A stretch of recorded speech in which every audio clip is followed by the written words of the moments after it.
Welcome everybody to Study 6 in our series in the book of Galatians. So far in the book of Galatians, we have been onlookers at a battle between law and faith.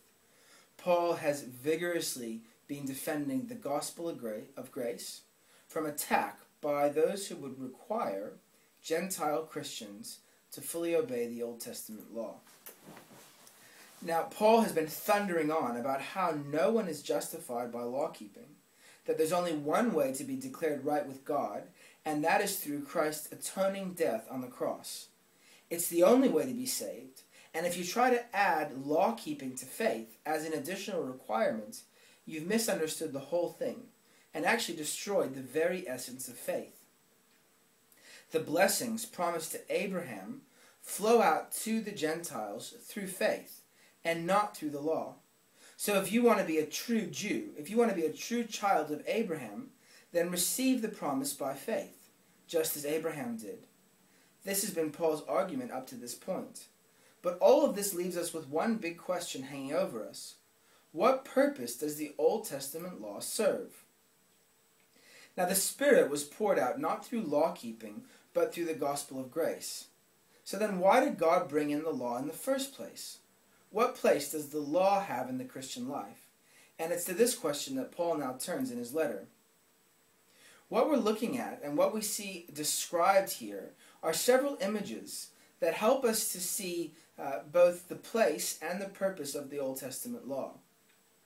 Paul describes it as a jail keeper who kept God's people locked up or restrained until Christ came.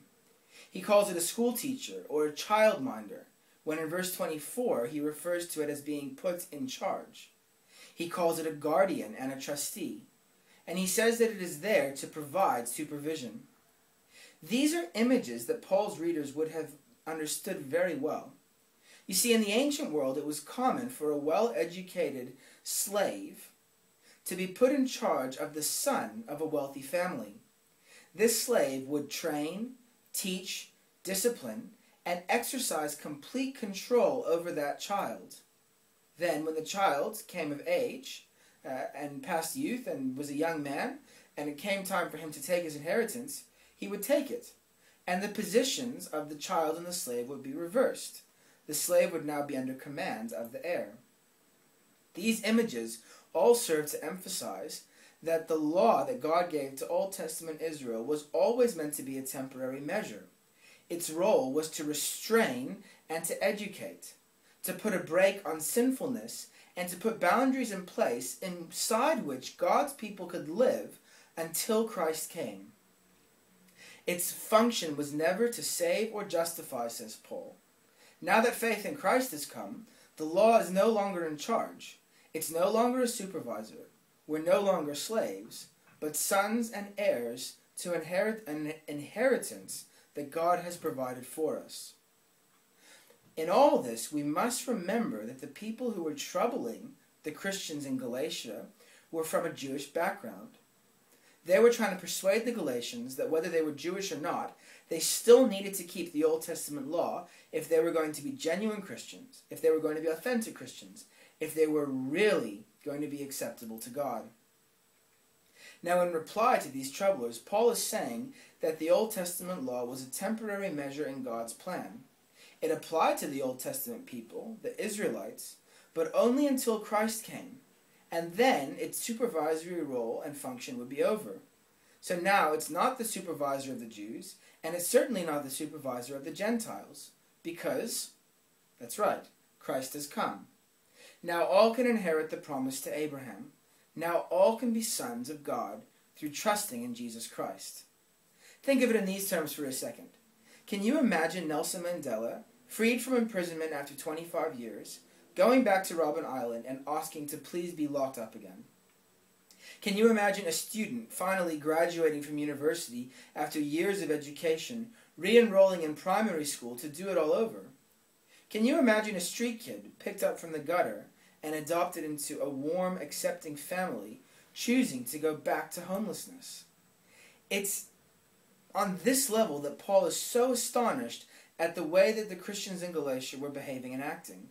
He can't believe what they're doing. He's saying, why would you ever want to imagine or dream of going back to slavery? You've been freed. You've been freed from all the pagan mumbo-jumbo. You've been freed from religious observances of your old life. What's more is not only have you been freed, but you've been freed adopted into God's very own family through faith in His Son. Why on earth would you want to keep going back to law-keeping? Again and again and again in this letter to the Galatians, we've been taught these sorts of things. That the gospel of God's grace in Christ has freed us from the slavery of the law.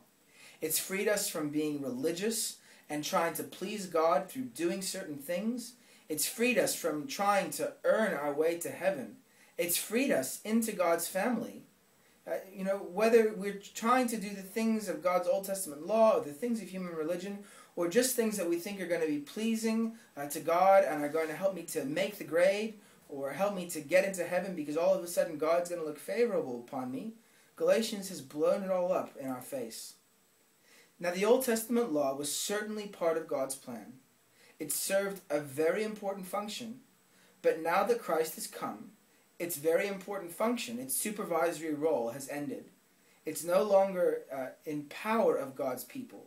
So now we're not children in slavery, we're sons and heirs to God's inheritance through faith in Jesus Christ.